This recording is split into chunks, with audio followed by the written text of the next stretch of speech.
2012 marks the 50th anniversary of Silent Spring, Rachel Carson's landmark book about the impact of DDT and other chemicals on the environment.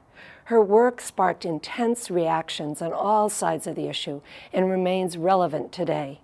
Brian Knobloch talked with Ted Koffman, Executive Director of Maine Audubon, about Carson's work and an upcoming program that will examine her legacy. Ted, tell us a little bit about the background of Rachel Carson. Rachel Carson, from her earliest years, wanted to be a writer. But as she grew up, she ended up as a marine biologist working for the U.S. Fish and Wildlife Service. And the Wildlife Service asked her to do some writing for their agency. And she came up with a series of articles. And her boss said, you know, this isn't appropriate for U.S. Fish and Wildlife use, but you know what? You ought to take it to the New Yorker. And this was her serialized story in the New Yorker called The Sea Around Us. That book became extremely popular. It was on the bestsellers list in the New York Times for 86 consecutive weeks and published in 28 different languages and made her a celebrity in the writing community really around the world. That was her life until she began to learn about some of the impacts of chemicals in the environment, chemicals that had been invented particularly after World War II for various purposes. And these chemicals were in pesticides, for example, and she was hearing reports around wildlife losses, bird deaths in large quantities of birds dying, and other events that were really questionable.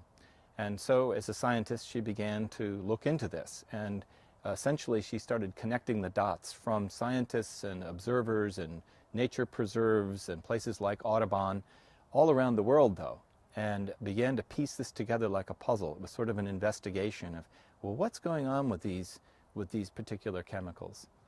4.5 years later, she'd connected the dots and began writing the book. And she found a publisher. There were a number of magazines that wouldn't publish it because they were afraid of losing advertisers, because the message she was sending was so profound and concerning that the manufacturers of various products that had these chemicals in them would have taken away their advertising dollars from the publications. So she ended up writing the book Silent Spring in 1962. John F. Kennedy was president. That was the same year as Love Canal, for those of you who remember the Love Canal exposure to chemicals of a whole community and all the illnesses that occurred as a consequence, buried chemicals from a major chemical company. There was a lot of reaction, negative reaction to her, that claims of propaganda and that sort of thing. Yeah, there was a huge blowback from the industry, very calculated, a great deal of money spent to disparage her, to question her credentials, to question her personal ethics, very vicious attacks. And it was curious because the biography of Rachel Carson in this particular book, Silent Spring, now remember, she was a celebrated person before she even wrote Silent Spring, and now she was sort of a notorious person for the chemical industry. They had a lot to lose, and they went after her with all kinds of accusations. It turns out, though, that her book might have been little known had it not been for those attacks. The newspapers picked this up. It became a raging story because she was celebrated, and here she was being attacked. The more she was attacked, the more the books were selling and going into second print and third print and being read all around the world. So she became quite famous from Silent Spring. And those attacks became so vicious that John Kennedy, President Kennedy, formed an advisory committee of scientists to review her work. And they verified and affirmed that her perspective on these toxics and their effects on wildlife and human life were well-founded.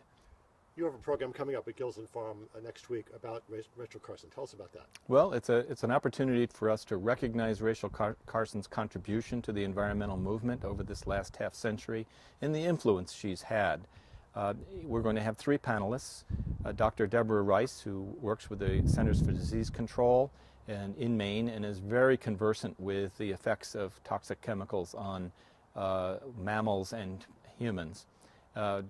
Representative Bob Duchesne, who serves on the Environment and Natural Resources Committee. His committee has seen a number of bills dealing with toxic chemicals in products, particularly for children. that have been passed in legislature in Maine. We've been a leader on that issue, and someone who's really helped with those legislation is Amanda Sears and the Maine Environmental Health Strategy Center, who will also be on the panel and talk about what's going on at the national level. If people want to get more information about the panel and the timing and that sort of thing, where did it go? They can go to our website, Maine Audubon, www.maineaudubon.org.